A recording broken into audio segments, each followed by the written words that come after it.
අයිබෝවන් මම අජිත් රණසිංහ එකමුතු භූමිපුත්‍ර පෙරමුණ නායක ඒ වගේම සසුන රැකුමට ගෝලීය සිංහල එකමුතුවේ සමාජිකත්වයේ ධර්මින් මම මේ අදහස් ප්‍රකාශ කිරීමටද උත්සාහ කරන්නේ.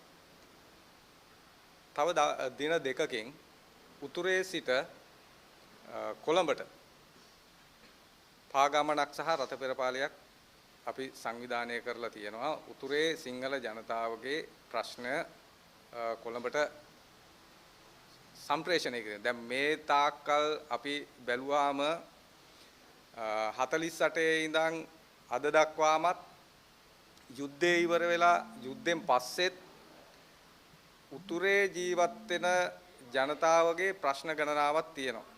අපි දන්නවා මේ සඳහා විවිධ රජයන් පත්වෙච්ච අවස්ථාවල් වලදී විවිධ නම් වලින් සංහිඳියාව එහෙම නැත්නම් උතුර දකුණ හදවත් දිනනවා ඔය වගේ උතුරේ ප්‍රශ්නය නියෝජනය කරගෙන උතුරේ ප්‍රශ්නය මූලික කරගෙන විවිධ යෝජනාවන් විවිධ උත්තර විවිධ කතාබහ ඇවිල්ලා දැන් සෑහෙන කාලයක් වෙනවා.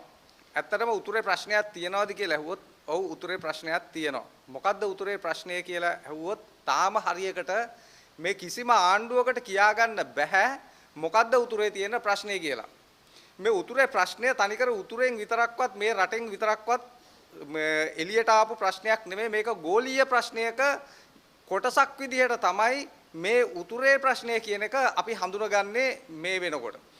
අපි දන්නවා මේ ලෝක බලාරගලයක් කියලා එකක් තියෙනවා. මේ ලෝක බලාරගලයේදී කණ්ඩායම් දෙකක් වාමාංශික එහෙම නැත්නම් ධනවාදී ඔය වගේ කණ්ඩායම් දෙකක බලාරගලයක් මීට කාලයකට ඉඳන් තියෙන බව අපි දන්නවා. මේ හැම අවස්ථාවකම මේ බටහිර අධිරාජ්‍යවාදය කියන එක ලෝකේ නතු කර ගැනීම. දැන් අද මේ වෙනකොටත් අද පවතින යුද්ධ ගණනාවකට මේක හේතු වෙලා තියෙනවා. ඒක මම දීර්ඝව ඒක කියන්න මම උත්සාහ කරන්නේ නැහැ. මේ බලාරගලේ එක උගුලක් දඩ භූමියක් තමයි මේ රට.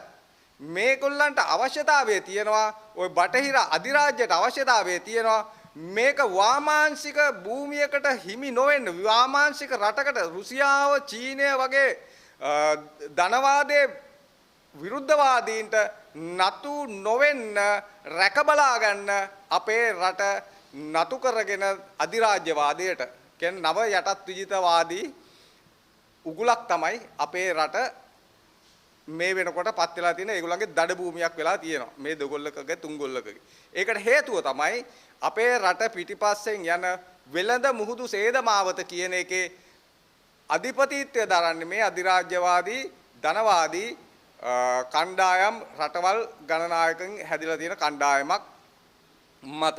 දැන් පහුගිය යුද්ධ කාලයේදී අපි දැක්කා මේ යුද්ධය අවසන් කිරීම සඳහා උදව් කිරීමට මැදිහත් වෙච්ච පාර්ශවය තමයි අර ධනවාදී කඳවුරේ හතුරා. ඒ කියන්නේ චීනය, රුසියාව, ඉරානය, පාකිස්තානය ඔය වගේ රටවල් වල උදව්වෙන් තමයි අපේ රටේ මේ යුද්ධය කියන එක අවසන් වුණේ.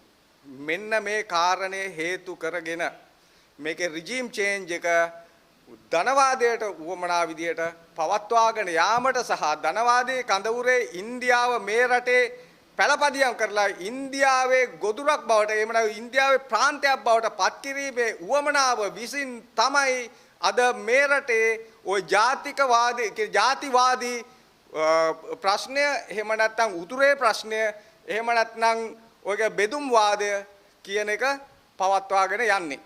මෙන්න මේකේ වැඩිම අසරණ වෙච්ච කණ්ඩායම තමයි මේ උතුරේ ජීවත් වෙන සිංහල ජනතාව. අද උතුරේ අන්තවාදී ඊළාම්වාදී දේශපාලනය මේ උතුරේ ප්‍රශ්නයක් පෙන්නලා ඒගොල්ලන්ට සාධාරණයක් උනේ නැහැ කියලා හැමදාම මේ උතුරු නැගෙනහිර බෙදලා වෙන් කරගන්න ඉල්ලනවා. මේ ළඟදිත් අර වඩුකොඩේ සම්මේලනයේට සමාන්තරව නැවතත් ගිවිසුමක් අත්සන් කරලා තියෙනවා. මේ බෙදන්නමයි ඉල්ලන්නේ. මෙන්න මේ බෙදිල්ල තමයි ඇත්තම මේ රටේ තියෙන ජාතිවාදී ප්‍රශ්නය. මේ රටේ ඉන්න සිංහල ජනතාවටවත් ක්‍රිස්තියානි මුස්ලිම් එහෙම නැත්නම් දෙමළ සාමාන්‍ය ජනතාවටත් උවමනාවක් නැහැ මේ රට බෙදන්න. ඒගොල්ලන්ට ඕනේ සංහිඳියාවෙන් ඉන්න. මේ සංහිඳියාව කියන වචනේ එන්නේ මෙන්න මේ හේතුව නිසා. මේ සංහිඳියාව පවත්වාගෙන යන්න බැරි වෙලා තියෙන්නේ මෙන්න මේ ආර කියපු බලාරගලය සඳහා ලෝකයේ විසින් පාවිච්චි කරන කණ්ඩායම් මේ රටට බෙදුම් වාදයේ ගෙනියන්න විශාල ධනස්කන්ධයක් පොම්ප කරනවා මේ උතුරේ බෙදුම් වාදයේ හරහා. මෙන්න මේක නිසා අපිට අදටත් බැරිලා තියෙනවා යුද්ධයෙන් පස්සේ අනාථ දැන් නැවත පදිංචි කිරීමේ අමාත්‍යාංශයක් කියලා එකක් හදලා ඒක 174 සිංහල බෞද්ධ ජනතාවගේ බදු මුදලින් නඩත්තු වෙන ආයතනයක් විදියට ඒගොල්ලන්ට බැරි වෙලා තියෙනවා උතුරේ සිංහල ජනතාව හිටපු ප්‍රමාණයටවත් නැවත පදිංචි කරගන්න. මේකෙන් මේ සිංහල බෞද්ධ ජනතාවගේ වැඩිපුර බදු මුදලින් නඩත්තු වෙන ආයතනය නැවත පදිංචි කිරීම කරන්නේ සිංහල බෞද්ධයන් නෙමෙයි. අනිත් ඒක ප්‍රශ්නයක් නැහැ. මම කියන්නේ අවතන් වුණා නම් අවතන් වෙච්ච හැමෝම පදිංචි කරන්න ඕනේ. එහෙම නැතුව සංහිඳියාවක් කියන එකක් හැදෙන්නේ නැහැ. බොරු සංහිඳියාවල් වලට මේ දේශපාලන උවමනාවන් වලට උතුරේ ඊළම්වාදී දේශපාලනයට නැවත පාර්ලිමේන්තු වරම් ලබන්න. එහෙම නැත්නම් උතුරේ ප්‍රශ්නයක් පෙන්නලා දකුණේ තියෙන ජාතිවාදී දේශපාලනයට පාර්ලිමේන්තුවේ වරම් ලබන්න මෙන්න මේ කියන ඇත්ත ජාතිවාදී ප්‍රශ්නය හඳුනා නොගෙන ඒක පවත්වගෙන යාමක් සිද්ධ වෙනවා. ඒකේ උගුල තමයි ඒකේ බිල්ල තමයි මේ සිංහල බෞද්ධ ජනතාව. මේ සිංහල බෞද්ධ ජනතාවගේ සමහර කණ්ඩායමකට තියෙන උතුරේ පාසල් වලට සිංහල ගුරුවරු පත් කිරීමක් කෙරෙන්නේ නැහැ. උතුරේ දරුවන්ට සිංහලෙන් ඉගෙන ගන්න තියෙන අවස්ථාව නැති කරලා තියෙනවා. ඒ වගේම සමහර පාසල් වලට සිංහල ගුරුවරු දෙන්නේ නැහැ. මේක පවත්වගෙන යන්නේ ගුරු සහායකවරු. මේ සමහර පාසල් පවත්වගෙන යන්නේ ගුරු සහායකවරු. මේ අයට ස්ථීර කිරීම කරන්නේ නැහැ. අපි මේක පහුගිය රජයන් වලටත් මේ රජයේ අධ්‍යාපන අමාත්‍යවරියටත් අගමැතිනිටත් අපි මේක ඉදිරිපත් කරලා තියෙනවා. නමුත් මේක සාධනීය පිළිතුරක් අදටත් නැහැ. ඒ වගේම තමයි සමහර ගම්මානවලට කනත්තක් නැහැ. ඉපදෙන්න පුළුවන්. ජීවත් වෙන්න පුළුවන්. මැරිච්චාම වලලන්න බෑ. ඒක උස්සගෙන යන්න ඕනේ, මිනිහ උස්සගෙන යන්න ඕනේ අනුරාධපුරෙන් එහාට එහෙම නැත්නම් කොහේ හරි තැනක ගිහිලා වල දාන්න ඕනේ. වැළලෙන්න බෑ ඒ භූමියේ. ඒ වගේම කුඹුරු ඉඩම් නැහැ. කුඹුරු ඉඩමක් දෙන්නේ නැහැ. දැන් අපි සෑහෙන කාලයක් තිස්සේ කුඹුරු ඉඩම් ඉල්ලලා අපි ඉදිරිපත් කරලා ලිපි ලේඛන ගනුදෙනු කරනවා ඒ ආයතන වල රාජ්‍ය ආයතන වලින් අද වෙනකන් එයාට හම්බ කරගෙන කන්න කොටාගෙන කන්න වවාගෙන කන්න කුඹුරු ඉඩම් දෙන්නේ නැහැ. මේ වගේ ප්‍රශ්න ගණනාවක් තියෙන මේ ප්‍රශ්න කවදාවත් එළියට ආපු ඒවා නෙවෙයි. මේවා එළියට ගෙන ඒම තමයි මේ අපේ පාගමනේ තියෙන උවමනාව. මේවා විසඳන්න මෙච්චර කාලයක් බලයටපත් වෙච්ච කිසිම කෙනෙකුට බැරි වුණා. ඒ වගේම දැන් ඉදිරිපත් වෙලා ඉන්න දැන් ආණ්ඩු කරන කට්ටියට බැරි වෙලා තියෙනවා. මෙන්න මේක අපිට ඉවර කරගන්න බැරි වුණොත් අර සිංගප්පූරුවක් කරනවා කියන එක කවදාවත් මේ රටේ කරන්න පුළුවන් එකක් නෙවෙයි. මොකද උතුරේ බෙදලා සිංහලයා අයින් කරලා සිංහලයා නැති කරලා උතුර වෙන් කරලා බෙදලා එකතු කරන්න පුළුවන් එකක් අපි දන්නේ නැහැ. අපි කියන්නේ මේකට සංහිඳියා වෙන්න නම් මේ ව්‍යාපාරික ස්ථානවල සමතන ලැබෙන්න ඕනේ. එහෙම නැත්නම් නිසිතන ලැබෙන්න ඕනේ. යම් අවස්ථාවක් දෙන්න ඕනේ.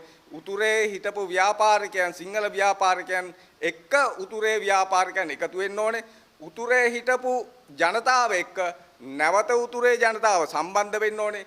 කුඩා කාලේ ඉඳන් ඇච්චබැච්ච කාලේ ඉඳන්ම හැදිලා වැඩිලා එකට කටයුතු කරලා මිසක් සංහිඳියාවක් හැදෙන්නේ නැහැ.